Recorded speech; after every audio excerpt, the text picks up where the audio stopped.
বিশ্বের সবচেয়ে দামি মশলা জাফরান বা স্যাফরন, যে মশলার 1 কেজির দাম ছুঁয়ে যায় লাখ লাখ টাকা। শুধু রান্নায় নয়, ওষুধ, সুগন্ধি আর প্রসাধনীতেও এর ব্যবহার রয়েছে প্রাচীনকাল থেকে। আর এই অনন্য মশলা চাষ হয় কাশ্মীরের পাম্পোরের জাদুকরি মাটিতে, যাকে সবাই চেনে স্যাফরন টাউন অফ কাশ্মীর নামে।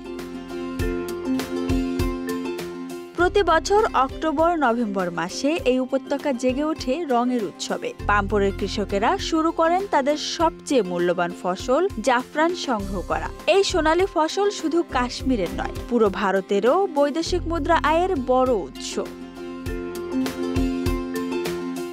দূর থেকে দেখলে মনে হবে এই মাঠ যেন বেগুনি গালিচায় মোড়া। প্রতিটি ফুলের মাঝেই লুকিয়ে থাকে লাল সোনা বা স্যাফরনের সূক্ষ্ম স্টিগমা বা গর্ভমুণ্ড। কৃষকেরা হাত দিয়ে আলতোভাবে আলাদা করছেন প্রতিটি লালচে সুতার মতো আঁশ, যাতে জাফরানের স্বাভাবিক ঘ্রাণ, রং ও গুণমান অক্ষুণ্ণ থাকে।